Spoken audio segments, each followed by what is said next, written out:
It's a quest. It's a quest for fun. Well, The Rock says, why don't we just cut right to the chase?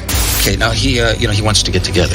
Well, he wants to talk. I want you to do me a favor. I want you to tell all your friends about me. It's showtime, folks! What are you?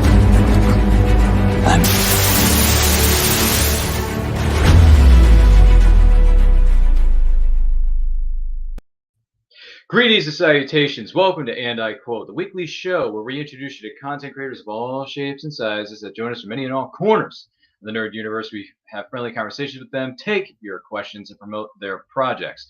I am your host, Ryan of Nerd Culture, and our guest this week is the leader of the Wolf Pack. Arr! That's what a wolf does, of Lone Wolf Comics. Please welcome comic writer Rob Multari. Rob, welcome to the program. How are you, man? Good. How are you?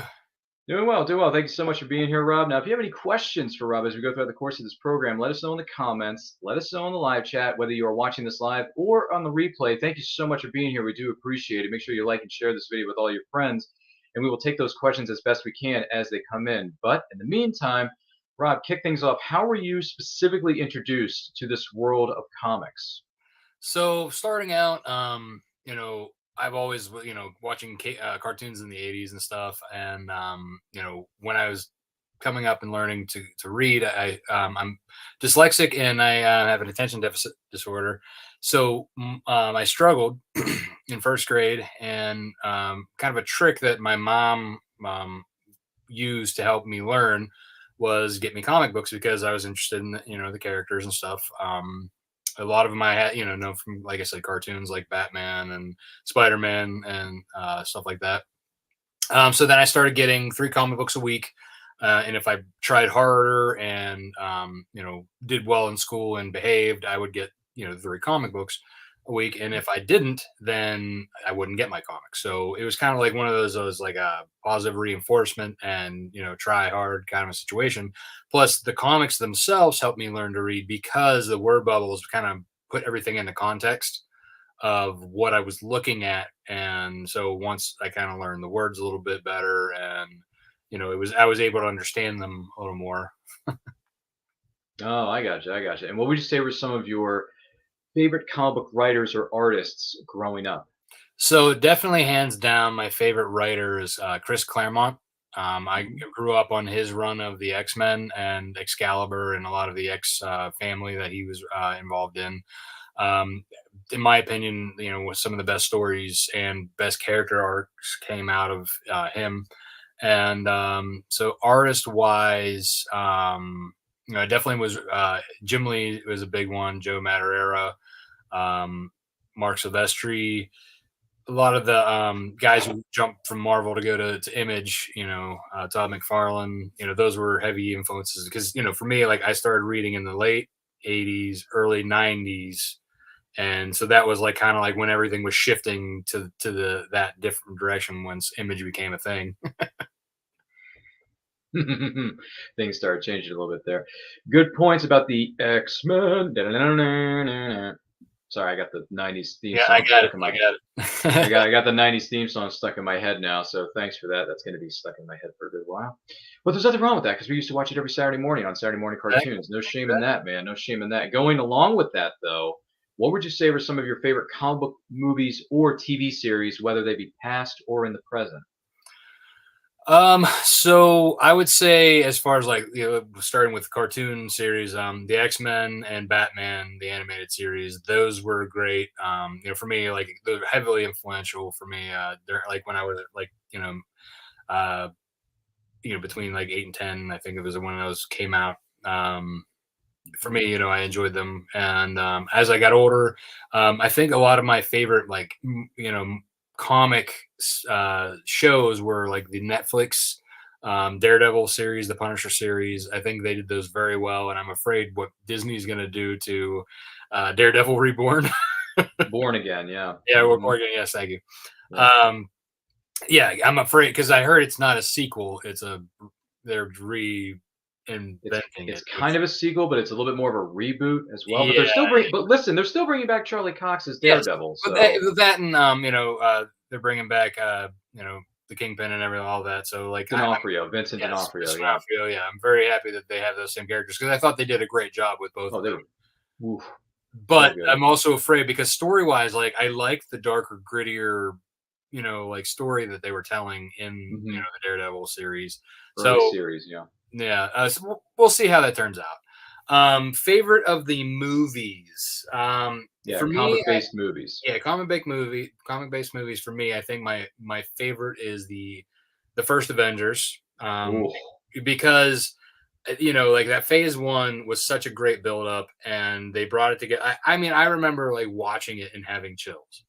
Like for me, like I also had that same experience when they had brought out the original X-Men movie back in Mhm. the late '90s.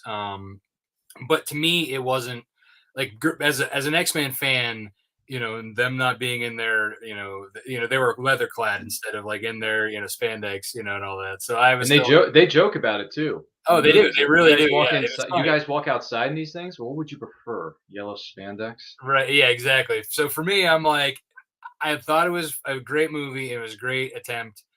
But to me, it was like, all right, there's so many because as a diehard fan, I was like, okay, there's so many things I would love to see, but I know they can't. So I can't have my perfect X-Men movie. Whereas like I was a kind of I knew I have some Avengers comics. I know of the characters. I dabbled in them a little bit, but I Sure. wasn't as diehard as I was with the X-Men. So watching those, phase one come together and then the epitome of that being the Avengers movie as a team effort, for me, I was like, that's amazing. And then being able to experience that with my boys as they got older, like when we went and saw that at the theater together, it was, mind blowing. And then from there, it kind of like went up, and like I feel like recently it's kind of like, okay, now they're just trying to make it funny and instead of like Yeah, it's kinda like a joke now. They yeah, take these yeah, characters, they take these private now granted, I don't know everything about every because there's a billion characters in the Marvel Universe, and most of right, them I've never even heard of. So some of the newer things that have come out recently, whether it be Miss Marvel, She-Hulk, those names may or may not have come across my desk, but I don't really know much about it, so I can't really comment or speculate on the characters as a whole. But what I can say is that every time I see one of these new films or series come out, respectively, from the Marvel Universe, MCU, excuse me, MCU on Disney Plus and everything else, it just seems like everything's a joke now. Everything has to yeah, be a yeah. joke, and I'm thinking, you Ragnarok came do realize that in the Marvel Universe, there are a lot of things that should be taken seriously and not be used as a joke. You know what I mean? Not be used as a punchline. right, exactly. So And I feel like I don't get it. No, with Thor Ragnarok, kind of like I mean, I know a lot of people like the movie, and I enjoyed I it, I but didn't.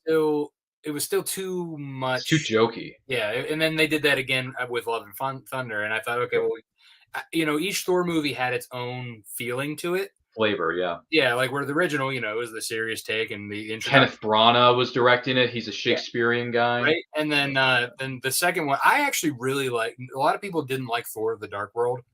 I loved it. That for Whoa. me, like I liked it because one, it got into like the Dark Elves and it got into more of the Thor mythology that I had a stack of 70s Thor comics, like probably, it was Mhm. probably like a good thick stack like that I had gotten from a flea market when I was like maybe 15. So like I digested a lot of that lore that was introduced into that story. So I enjoyed it, and I do. And for me, like I enjoy a good dark story. You know what I mean? Like Mhm. I enjoy a good lighthearted one as well. Don't get me wrong, but me, I Sure. like it when like That's why I like Daredevil. yeah, exactly. Same thing. But yeah, again, I think now it's like there's too much of the same, and I felt like now it's too much jokes, too many, whatever. I mean, We all know what I'll yeah. probably still watch them. You know. Eh, we'll see what happens with the next few versions of these characters and Yeah. iterations and all that stuff. Let's see here. Someone is chiming in the chat here. Emily chimes in. She says, "I totally agree. They are not taking the Marvel stories seriously." Hmm. Yes. Valid point, Emily. Yeah, I mean, well, think about it this way. Think about how great those movies, those shows were, and how popular they were, right? Especially the early ones. Exactly. That's what I'm saying. Those were the stepping stones, and that's how they got popular, right? Now Mhm. people are starting to be like, "Ugh, this again." Just a parody. Yeah, it's just like, okay, well, it's like they were loading up the coal in the steam engine and going, Yeah. going, going, going, and then they're like, let's replace this coal with something else. We're not Mhm. going as fast. What's Yeah. going on? Why isn't this working? Oh, maybe because you replaced what made it The appealing. tone of it. Yeah. I think it's the tone is what we were aiming for there. So But I yeah, mean, you know, I think tone, again, I yeah. think it just is, you know, the way of things too. You know, they try to change to keep the interest, but then what they forget is that when you change the formula that works with the formula that doesn't, and stay with that one that doesn't, eh, Yeah, it's a lot to take in. Let me put it to you that way. It really is. But yeah, you bring up some valid points, whether it be with the early phases within the Marvel Cinematic Universe. With all due respect, I mean the Avengers just turned 10 this year, which is crazy. yeah, right. You know, and then the original X-Men is now 22, which is even crazier to Mhm. think. But that movie, I can watch X-Men all day long. I can watch the Avengers anytime. I can watch the original X-Men anytime. Honestly, that movie is so, and it's still so relevant. Mhm. So relevant. All the stuff that's going on. It's just a great analogy for certain things that are either going on in the world or how a certain group of people are being mistreated because they're different Right. and all that kind of jazz. So I completely that's why I like the X-Men so much because it's a That's just good it. and Like the X Men were made for like to be, you know, all it kinds of was a stuff. show that, but yet not Talking be points. in your face. You know. Yeah, it's good for talking points, with Mhm. all due respect. But yeah, those movies and more, you can find those on streaming services. We won't go on the soapbox here anymore. But good points, good ones you brought up, whether they be some of your favorite comic movies or favorite TV series. And listen, if you have a thought on this, for those of you maybe watching or listening to this, let us know in the chat. I'd like to hear your thoughts. What are some of your favorite comic book based television series or movies, whether they be past or present? You know, something that came out many years ago, or something that's currently going on, or something that's in development. Because Lord knows there's a lot of stuff in development. Let's just put it that way. Mhm. So let us know in the chat. Once again, we're talking with Rob Multari of Lone Wolf Comics here on this episode of And I Quote. Make sure you like and share this video with all 200 of your closest friends because they're going to like the way they look after watching or listening to this episode of And I Quote. I guarantee it. If you have any questions for Rob, let us know in the comments. Let us know in the live chat. We're going to be taking them as we go throughout the course of the show. Great stuff to go with here. With all due respect, what would you say or excuse me, I'm sorry. Let me rephrase that. When did you decide to become a comic book writer? I think it started. So I'm thinking back in like seventh, eighth grade. Mhm, So again, always, you know, I had been collecting ever since I was like in first, second grade. So mhm, I had a large collection, and comic books were like to me, you know, were like one of my favorite things. You know, I played video games, you know, regularly as a kid too. I did sports. You know, I was a well-rounded, mhm, you know, kid mhm. doing all the stuff. But I think I always gravitated towards comics more than anything, and I had, you know, having a creative bone in me. Would draw my own characters and just doodle and come up with ideas and stuff. And I always, every time I see or like watch something epic or read something epic, I feel like I want to do something like that. I want to be a part of something like that, you know. And then one day I remember being in my reading class, and we were reading Where the Red Fern Grows. And I know Ooh, that they, you I know, remember. you know, it's and what I found out about that book and what I found it most interesting was that it was the writer was writing about his own story.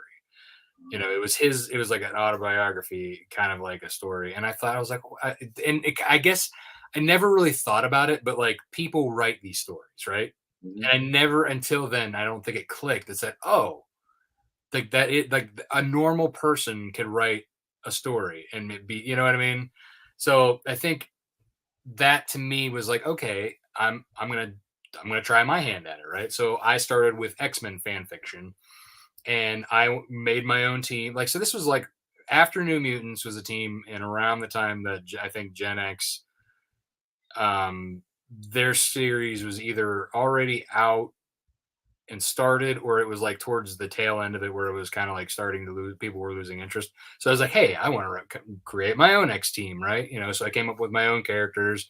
I came up with a way for them to be injected into the Marvel universe. And I also initially, like, I included, and this is when Wolverine still didn't have it, when he lost his adamantium to Magneto. oh yeah, yeah. This was before Apocalypse put it back in. Mhm, So for me, I was like, you know, I loved the Wolverine where he was like badass, had the claws, and you know, just wouldn't care. Like the watching him suffer with like the, you know, being his claws being broken because they were bone and stuff like that. Like it made for great story. Don't get me wrong. It actually like did make the character more interesting. But for me as a, you know, Wolverine fan, I wanted to see him just go and do his thing, right? So I wrote a reason in that, you know, fan fiction for him to get his adamantium back. And so I turned in that, the scripts, the character designs that I did, and I sent them into Marvel. Mhm. And I remember this was 7th grade, and I got a very kind rejection letter Yeah. saying, "Hey, we love hearing from our fans," and but particularly, like, I wrote it to Stan Lee, thinking that he would get it right. And they said Stan likes hearing from his fans, and we like, seeing stories, and we want to encourage you to keep up the great work. We probably won't be able to use your stories because we're so far in advance, and if it doesn't work, but we encourage you to keep up, keep trying, and whatever. So it was nice. Instead of, I've heard horror stories where others got like cease and desists. Like somebody was talking about how they did a Star Wars fan fiction, and they got a cease and desist even after they had sent it to, like, George Lucas films, and George Lucas Films told them to stop, which I thought was kind of cruddy. But like I said, Marvel was all about, like, whoever read that at the time, gave me a very nice and encouraging letter. So from there, I was like, all right, everything I did was basically gearing me to where I am now. I went to art school. Originally, I went for animation. I switched my major to graphic design. But like, in still, because I know, like, you had to put the books together, right? So that was a good switch. That's what graphic designers do. They put the books together to letter them. Send them off to the printer. So that was a smart move on my part, because I really did not like animation. I didn't have the patience to sit there and draw the same thing with a slight change over and over. So but yeah, Oh so boy. so then, after that, I got a job, in full-time job, in support of my family. And then I started, I've been working on my series since, I was a teenager, and it developed and grew, until the stories that they are now. So again, it's just, everything I did was kind of like playing chess in the long game. Oh, for sure, for sure. Wow, thank you so much for sharing that with us. What would you say are some of the rewards about being a comic book writer?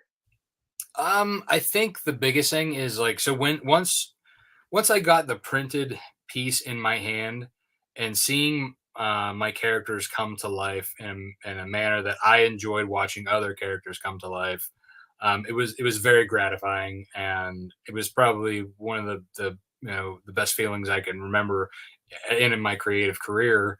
And then going to a Comic Con for the first time, and I took 100 copies with me, and this was a small local con, for me. And I went, and I almost sold out of 100 copies at that con, as a no name, first time creator, only having a stack of books and some character design prints on the table.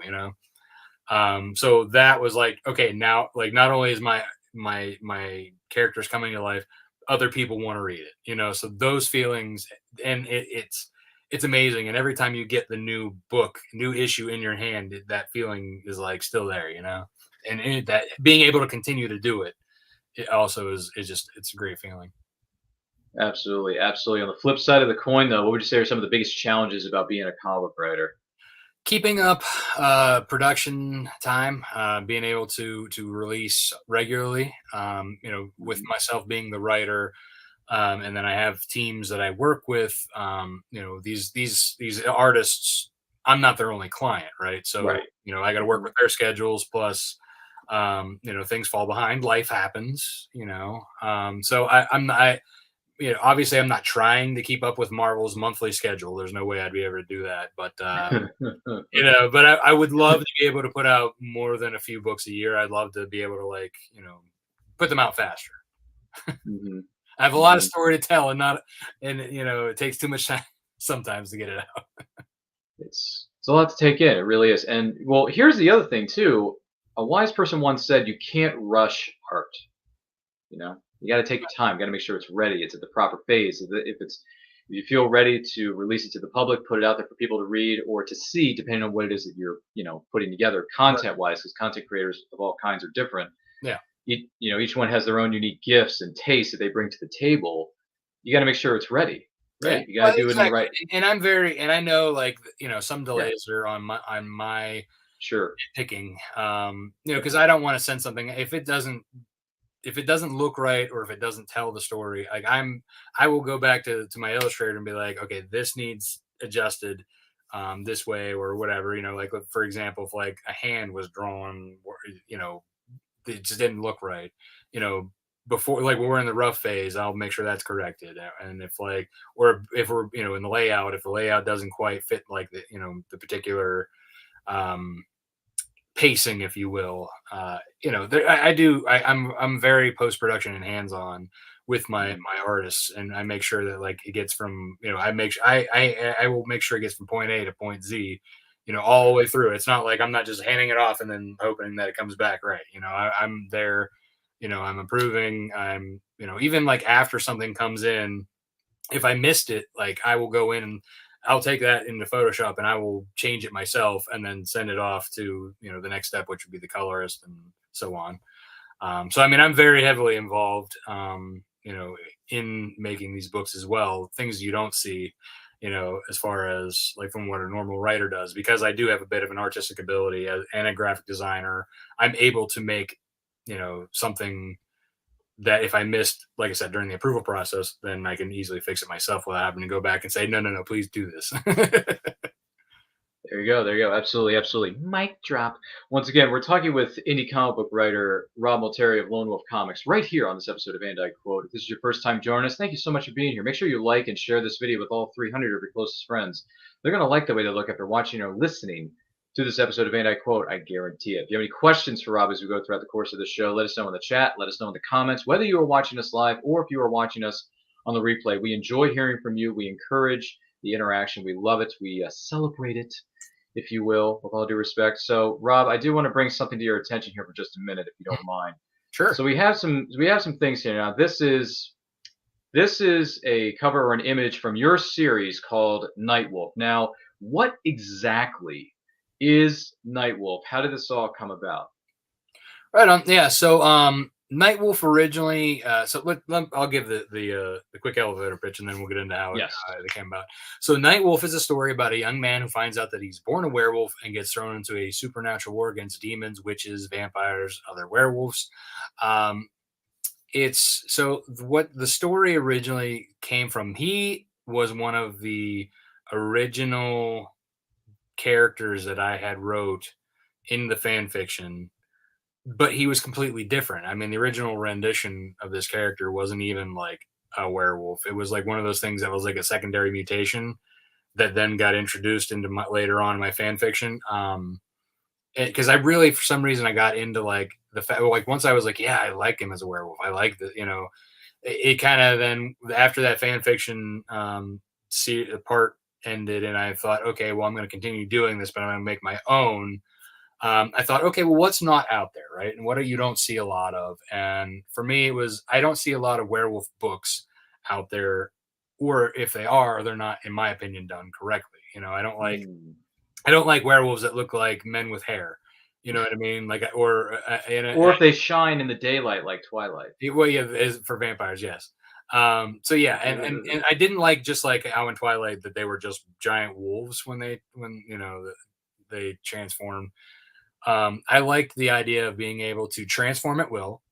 I like the idea of them being able to keep their mental faculties and having a bit of a temper, kind of like Wolverine.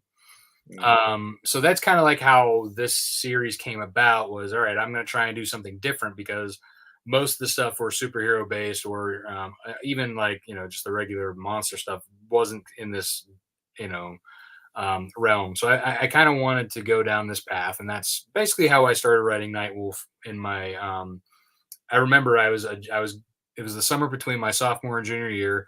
I was on vacation with my family, my parents and my grandparents. My sisters weren't with us, so I was the only kid on this trip, on a bus with a bunch of old people. So I had a journal with me that I just started writing in, and that's kind of like how the initial start of the story came to be. My goodness gracious. Looks pretty awesome, tacular, if I do say so myself. Great artwork. You got a great creative team there. That image that we just saw, for those of you who are listening to this episode, we were looking at an image from the series known as Nightwolf from Lone Wolf Comics. Who put together that artwork there that we just saw? So that cover was Carlos Herrera. Carlos Herrera is the main illustrator for the book. He usually covers or colors his own covers, but he does the illustration for the book, and then Gat Melvin is our colorist for the book, and then I do the lettering for Nightwolf. Ooh, I can dig it. Absolutely. And Emily chimes in. She says, "This is an interesting spin on werewolves." I would venture to say so, Emily. I would agree with you. It's very much in your face. It's gritty. It's dark. It's raw. It's what it needs to be. Because quite frankly, we've seen too many Twilights, too many Vampire Diaries, too many Legacies, too many werewolves, too many Teen Wolf remakes / reboot ripoffs. So I'm thinking to myself, okay, I like Teen Wolf with Tyler Posey and his crew because you got a lot of great, well-known actors out of that. I mean, look at what you got. You got Dylan O'Brien, who went on to do the Maze Runner series. You got Tyler Hoechlin, who's now playing Superman in the Superman and Lois television series on the C-Dub, which stands for CW.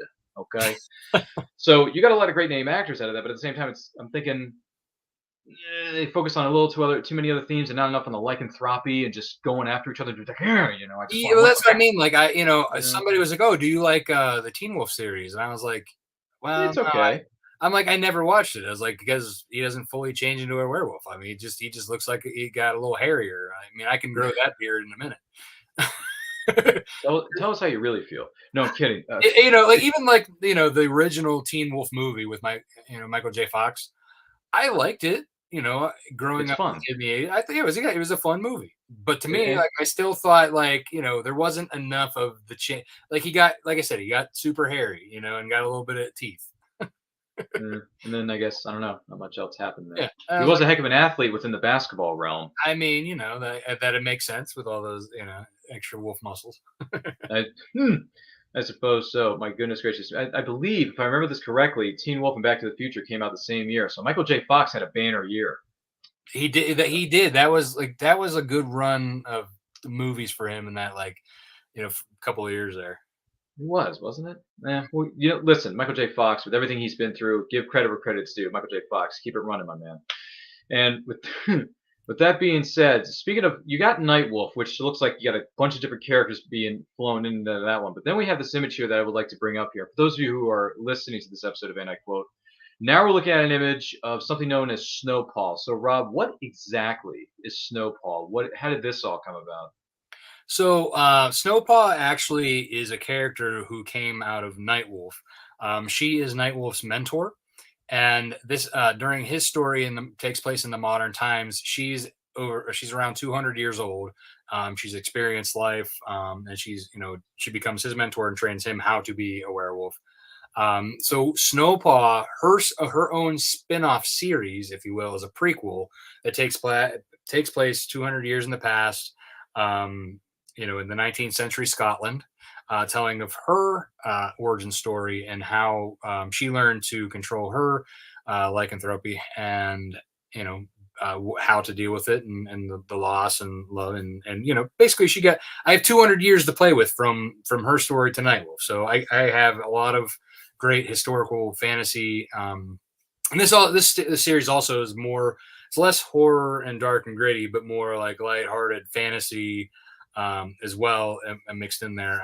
So I wrote this series basically for something that my daughter can read, getting it, and when she's old enough to read and get into comics, and other girls who read comics. I wanted to have a strong female character that they could look up to, and I didn't feel like there was a lot of those out there. I know you have Wonder Woman, you have Storm from the X-Men. I mean, you have some, right? But I feel like there wasn't something that enough. Again, I think a lot of the heroine books are, very busty, if you will.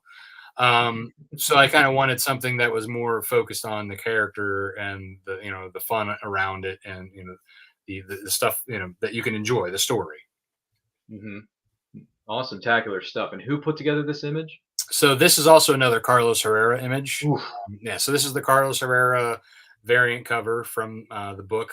Mog Park is the artist for the book. She's the illustrator, and then Bruna Costa is the colorist, which she actually, for our first issue of Snowpaw, she was nominated for the Ringo Awards for Best Colorist for that issue.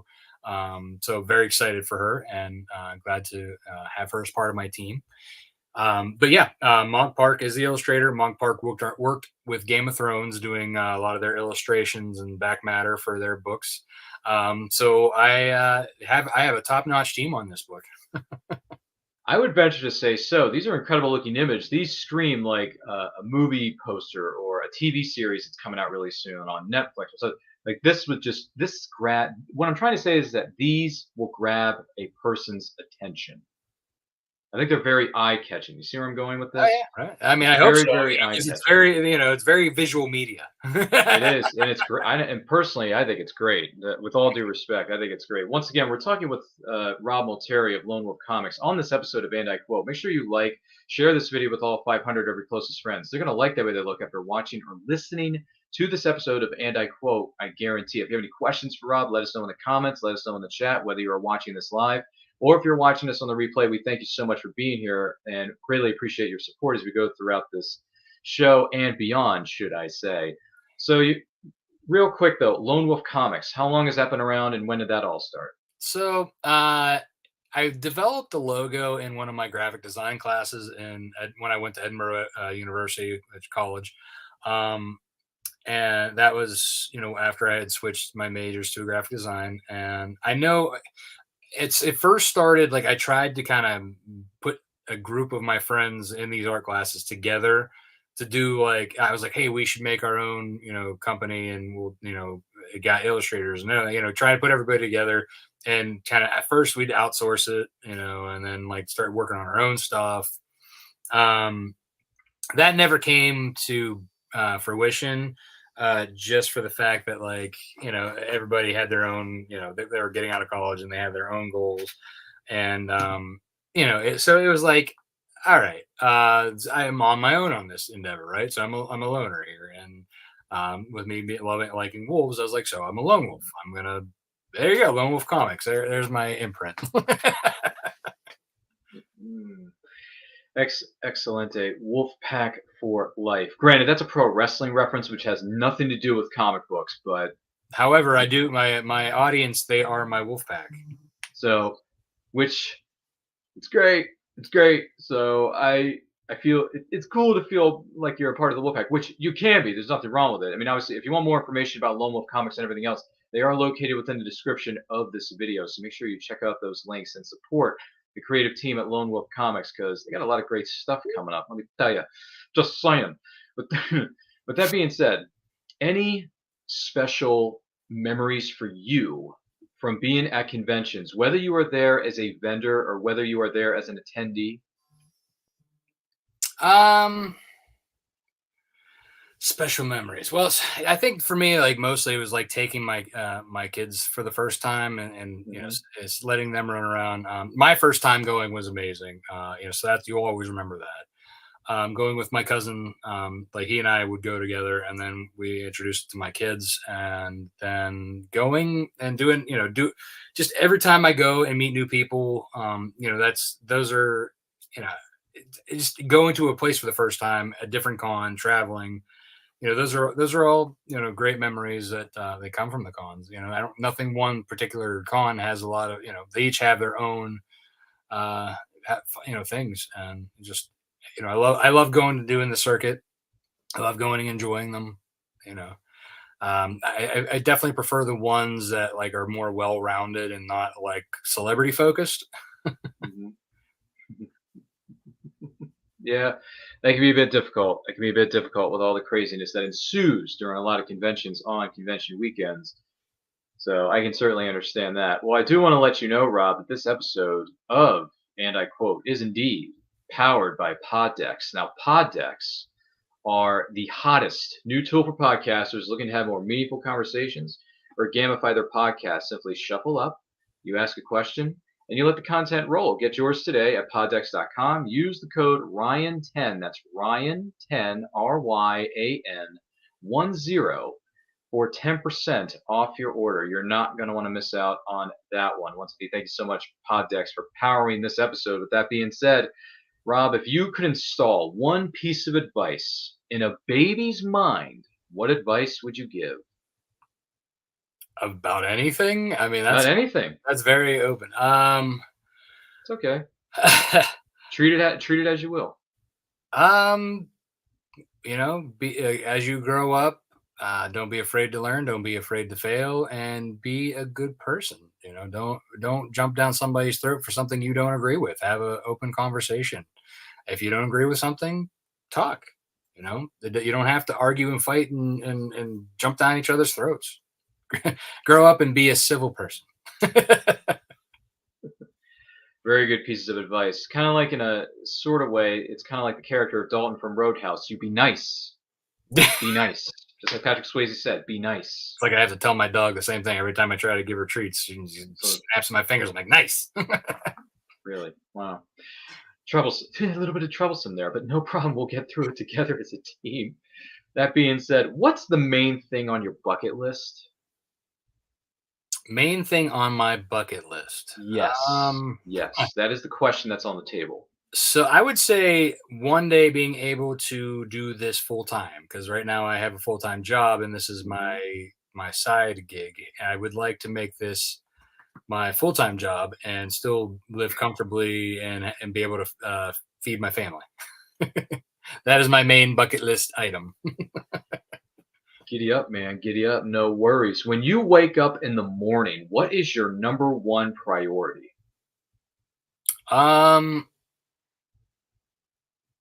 Number one priority. Well, try and get up before anyone else and get a little bit of exercise in, because that's the only time I can exercise is first thing in the morning. There you go. There you go. Well, as a wise person once said, the early bird gets the worm, Rob. So, there you go. Stretch out your arms, stretch out the legs, make sure you get a little bit of a jog in. So, and you'll be loose as a goose and ready to go in no time. Anyway, sorry, that's a line from my good friend Kramer on Seinfeld. But anywho, I can't help it. I can't help it. What are most people afraid of that doesn't scare you?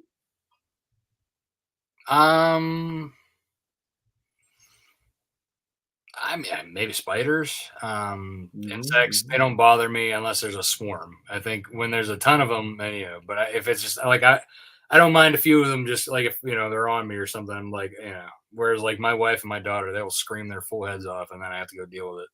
I'm like, sorry, buddy, you gotta go. Well, what if it's a radioactive spider and your daughter and your wife suddenly gain superpowers like that kid up in New York? What if that happens? I'll be jealous. You'd probably be jealous, wouldn't you? I would be jealous. It would be the next. What am I trying to say here? What are some of the characters? What is it? Spider Woman, and who's another one that can climb walls? Is it Black Cat? Sure. Yeah. But that's she doesn't do that by a power. That's no. stuff. She just has high tech toys like that billionaire in Gotham City. What was his name again? Oh yeah, Bruce Wayne. Speaking of which, today is actually Batman Day. Did you know that? It is Batman Day, and you know what?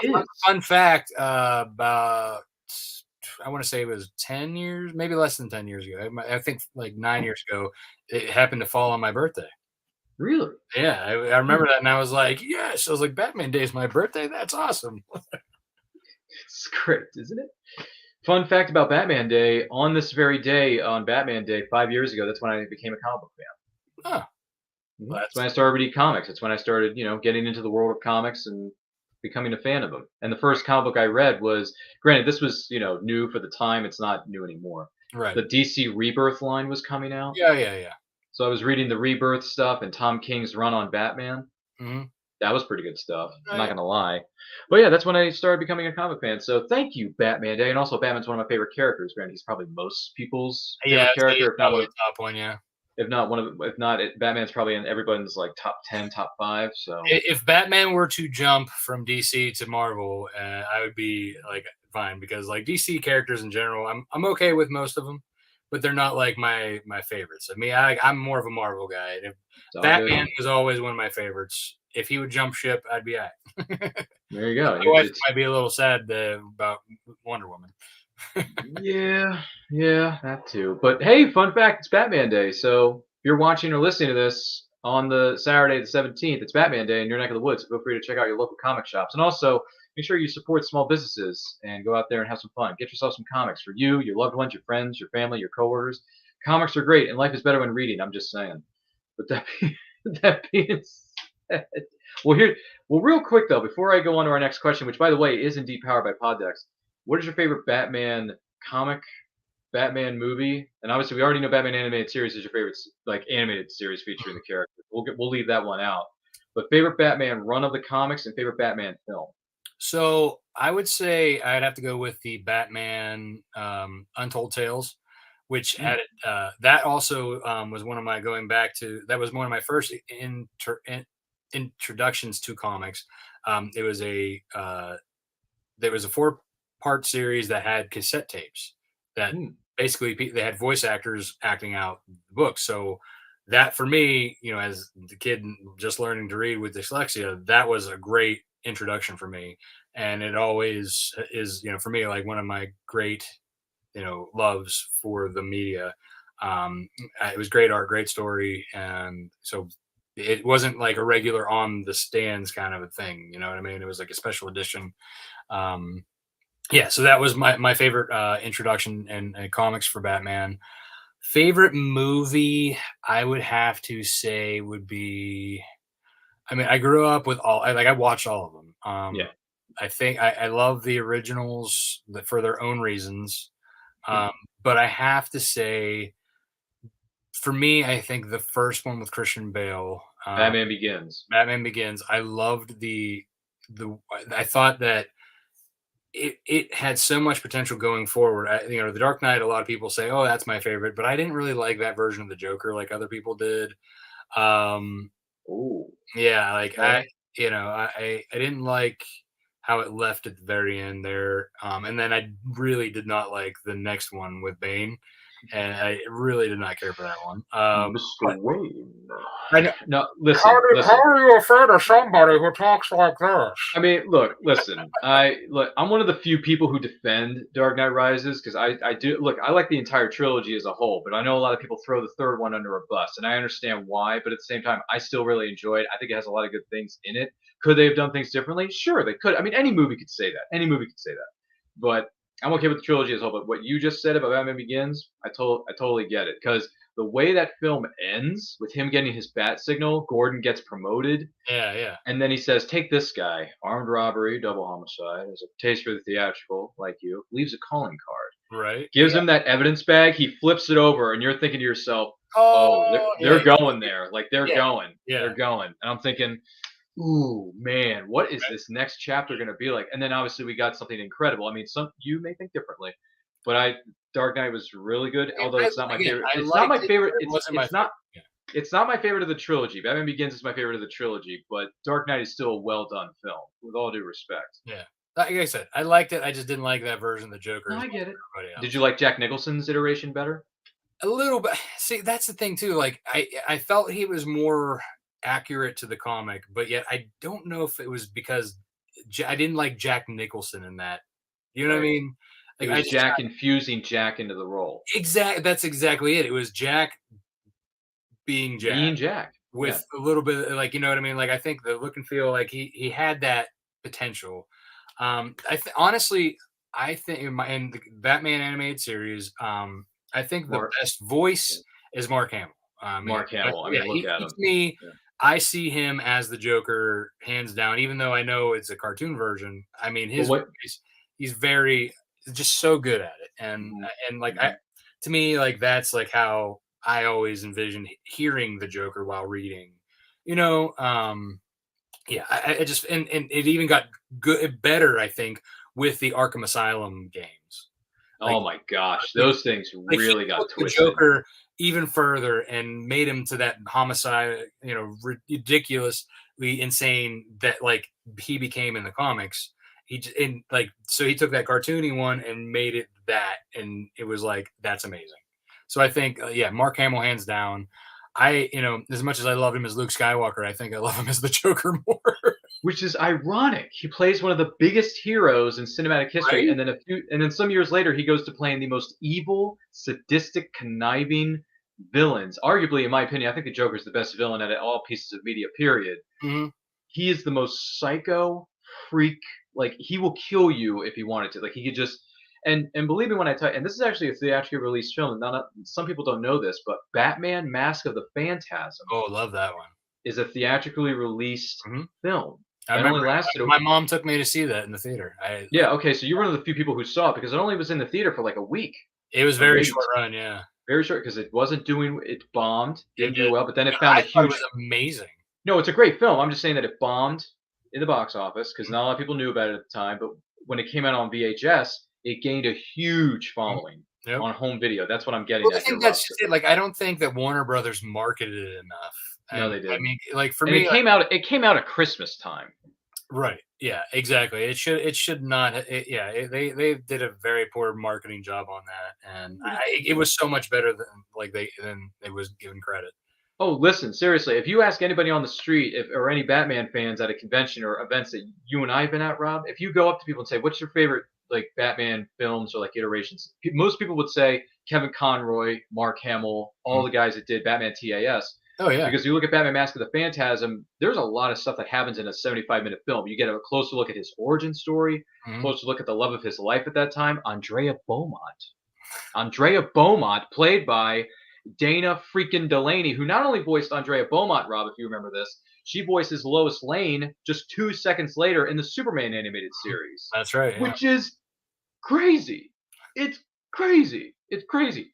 It's great stuff. And by the way, Dana Delaney, fabulous actress. Fabulous actress. No matter whether she's playing Lois Well, I Lane think or whether that's she's why those series were so good. Like the so Bruce Timms good. were so good because they didn't just hire voice actors; they hired actual actors. You know what I mean? And they Not, took the not, source not, and not, they took the source material very seriously. right, exactly. So I'm not knocking on voice actors. Don't get me wrong. Peter Cullen, I can't hear anybody else as Optimus Prime. You know what I mean? So Mm. like, there you go. So, but like I'm saying in general though, like these actors were actually like putting their just like they Their would be craft. acting it out themselves. It's You their know? craft. Yeah, exactly. It's yeah. So there you go. We just went on a random tangent about voice acting and Batman Day 2020, 2022. For me, if I had to pick one of my favorite Batman comic book runs, it's hard because there's just so many of them. But the one that I read most recently is one. This I wouldn't say this is my. Gosh, this is tough. I don't know what's my all-time favorite because there are a couple I do like. Like I like Batman Hush. I like Batman Long Halloween. Long Halloween's another really good one. That's a good one. I would like to see that translated into some kind of a media. It's not going to be easy though. But No, Long it's Halloween. not, but, hey. Long Halloween. I mean, look how big that story is compared to Batman Hush. Okay. Yeah. So it's just anyway. So one of my favorite Batman runs that I just read recently, Rob. Maybe you're familiar with this. Have you read Batman: The Black Mirror? I did not read that one. No. From 2011 by Scott Snyder. I you know what I did not read any of the Scott Snyder Batman. Greg I Capullo. think at that point, I have some of them. Like as a matter of fact, I have a stack over here that like I just haven't gotten to. Oh, you're not the only one. You're not the only one.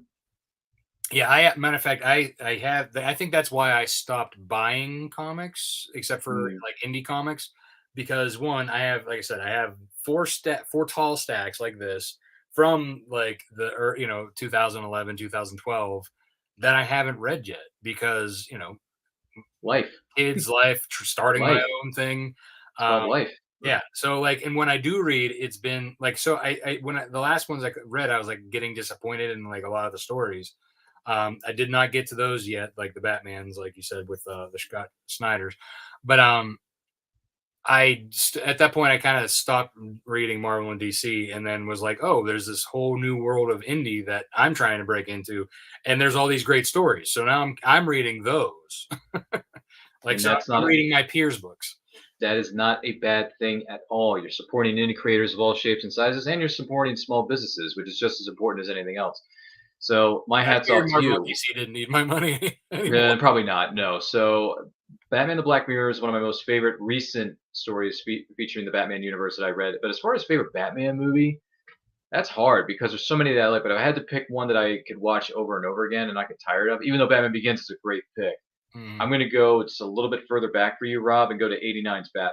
Okay. Because I love that movie with all my heart and all my soul. It was one of my first introductions to Batman as a character. Right. Obviously, we got the animated series from Warner Brothers, and who was Bruce Timm, Paul Dini, and all those guys. Yep. So we got to thank Tim Burton, even though Batman Returns sunk that ship.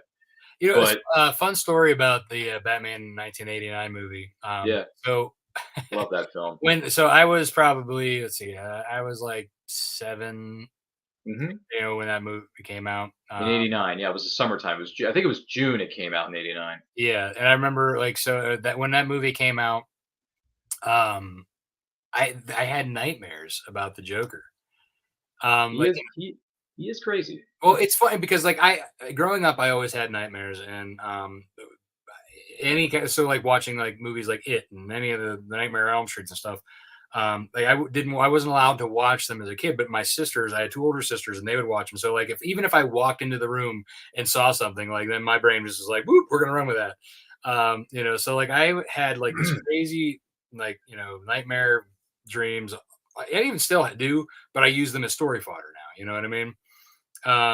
But like I remember just having these nightmares, like I'd be going to visit my grandparents, and like he was in the basement, and like he was coming up. Those dreams where you're trying to run and you can't get anywhere.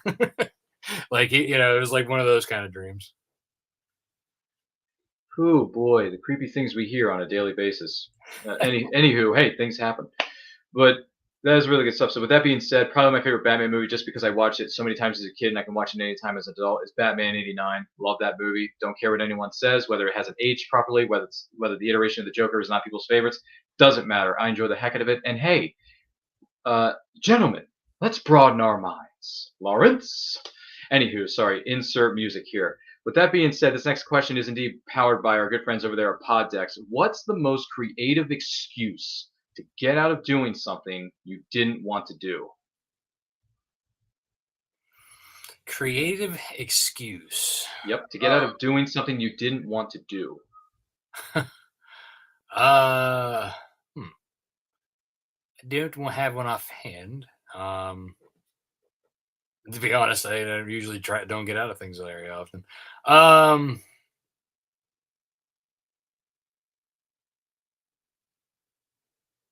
Yeah, I don't know. You got me stumped on this one, sir. Hmm. You had one simple task, Rob, and you failed miserably. No, I'm kidding. You didn't fail at anything. It's okay if you don't have an answer. It's all right. Don't worry about it. You can just say pass. Can't do it. Again, It's like all I good. don't, I don't often like I try and hold. Not saying that I'm like Nothing from your past that you had to do that you got out of? that creatively. Yeah, creatively? I mean, nothing comes to mind from your past? Man, not creatively, no. I mean, most Okay. oftentimes when I got out of something, it was like an actual reason, and it was not creative. It was more embarrassing. Gee whiz. Well, that's okay. We will just leave it at that. But what we do want to do is say that we want to thank Rob Multari for being our guest on this week's episode of And I Quote. Rob, thank you so much for being here. Where can the person watching or listening to this episode find you on social media and everything you have coming up? What do you got? Right on. Yeah. So you can find me at lonewolfcomics.com. I'm on Facebook, Twitter, Instagram, and TikTok at Lone Wolf Comics. You can see right there at Lone Wolf Mhm. Comics. And I'm launching a new Kickstarter for Snowpaw issue 2 on September 28th, 8 in the morning. You can go to the quick link. It's lonewolfcomics.com/snowpaw, and that'll direct you to the right now. If you go there now, it'll take you to the pre-launch page, and you can get notified by clicking that notify me button when we go live. Otherwise, hey, see you there. Absolutely, absolutely. Thank you so much for being here, Rob. We do appreciate it so much. Thank you, my man. My name is Ryan of Nerd Culture. You can find me on Twitter and Instagram at RyanRPM5. There's a link to my link tree there. All the projects I have coming up, once again, and I quote, is on Saturdays, 12 p.m. Eastern Standard Time, unless otherwise specified. Also, I want to let you know a couple things are coming up.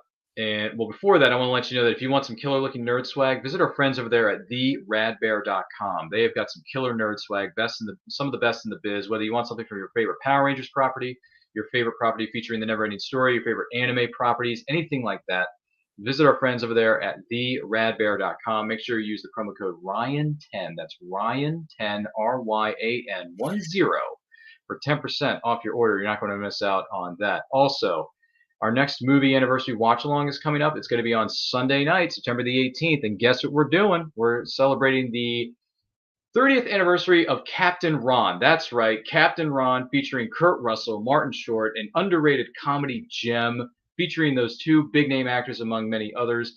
30th anniversary watch along Sunday night, September the 18th, 2022 at 8 p.m. EST on Facebook and YouTube at It's Nerd Culture. So make sure you like, comment, share, subscribe, do all that stuff so you get notified of when that goes live in front of the peoples, in front of the peeps.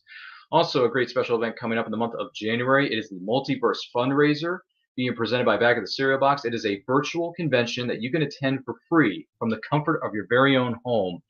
And we're going to have celebrity guests. We're going to have celebrity panels. We're going to have Q&As. We're going to have panels for people who are interested in becoming writers, people who are interested in becoming voice actors, all that great stuff.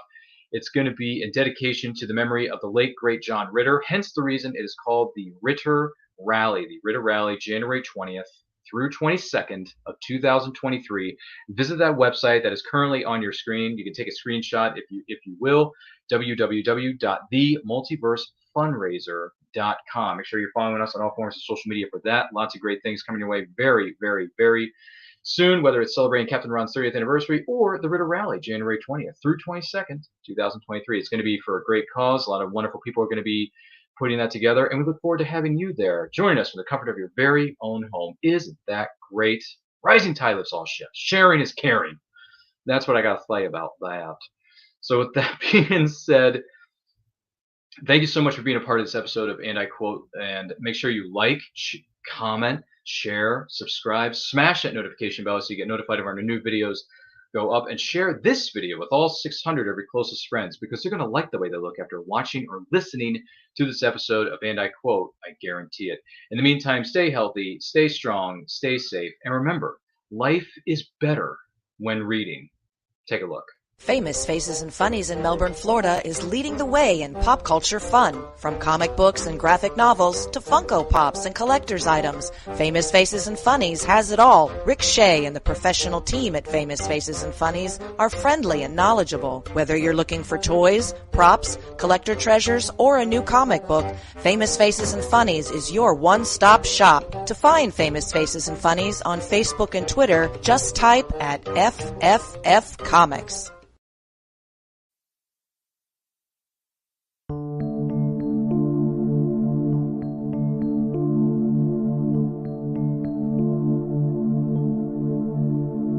Sweet dreams they placed on me inside my mind.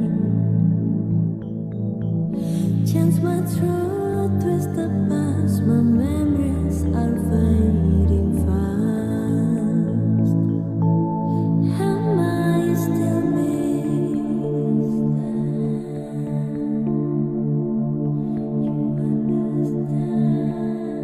Who do you want me to be?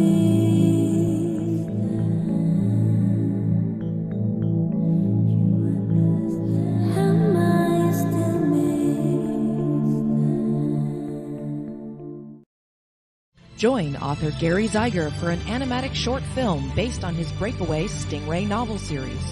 Watch this animatic short based on the novel Stingray, You Can't Hide Forever at stingrayseries.com.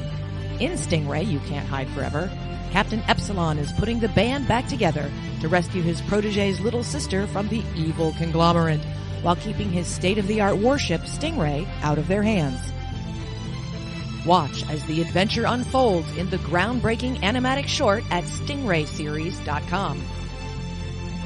Then, join the crew of Stingray with the next novel in the series, Stingray Prophecy, where Captain Epsilon and Dr. Zubre are pivotal players in an ancient prophecy. Can they reunite the people of two worlds before they destroy each other?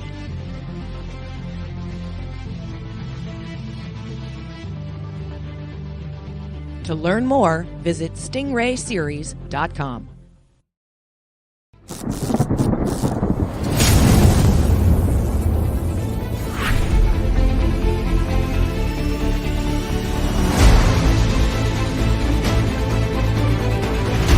Choose high-flying action.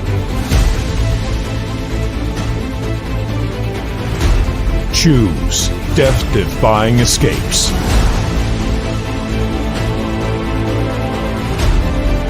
Choose spine-tingling thrills. Choose nail-biting intrigue. Now's your chance to choose the adventure. The Captain Hawkland Adventures. Available on Amazon.com. Author Cindy Kep is writing on the edge.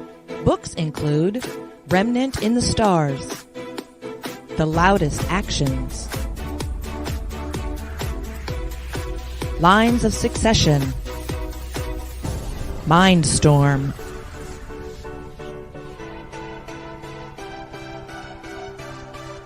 Condemned Courier, the Yerushalayim series, and Animal Eye. Find author Cindy Kep at CKOEPP.com today. Good morning! Oh, and in case I don't see you, good afternoon, good evening, and good night.